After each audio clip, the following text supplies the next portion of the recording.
அண்ணாச்சி சீக்கிரம் வந்து எங்களை காப்பாத்துங்க அண்ணாச்சி.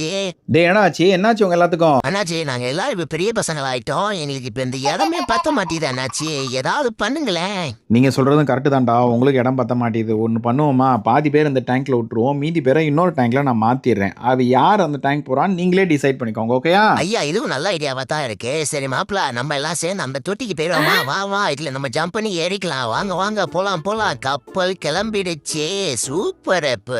புது டேங்குக்கு போறோம். Tata bye bye. ஸோ நம்மளோட டுக்ஸரோ கப்பி எல்லாத்தையுமே ஒரே தொட்டியில் விட்டுருந்தோம் இல்லையா, அந்த குட்டி மீன் எல்லாத்தையுமே. அது இப்போ ஓரளவு பெரிய ஆள் ஆக ஆரம்பிச்சிட்டாங்க. பெரிய ஆள் ஆக ஆரம்பிச்சோடனே அந்த தொட்டியில் வந்து இடம் பத்தலை. எல்லா மீனையும் ஒரே தொட்டியில் போட்டால் அதுங்களுக்கு வந்து மூச்சு அடிச்சிடும். ஸோ அதுக்கப்புறம் க்ரோத் வந்து ரொம்ப பாதிக்கும். ஸோ அதனால் நான் என்ன பண்ணிட்டேன், ரெண்டுமே பிரிச்சுட்டேன், தனித்தனியாக பிரிச்சுட்டேன். கொஞ்சம் இதை அந்த தொட்டியில் விட்டேன், கொஞ்சம் ஏதோ அதோட பேரண்ட்ஸ் இருந்துச்சு பார்த்தீங்களா, அந்த தொட்டியில் கொண்டு போய் விட்டேன். விட்டதுக்கப்புறம் அதுங்க எல்லாமே பயங்கர ஹாப்பி ஆயிடுச்சு. என்னடா ஹாப்பி தானே உங்க எல்லாத்துக்கும்? ஆமா அண்ணாச்சி, ஒரே குஜிலி மஸ்தா இருக்கு, ஜாலியா இருக்கும். நாங்க இந்த டேங்க்ல சூப்பர் நல்ல டேங்க் இங்க கொடுத்துருக்கீங்க அண்ணாச்சி, ரொம்ப நன்றி. Okay bye bye, tata, see you.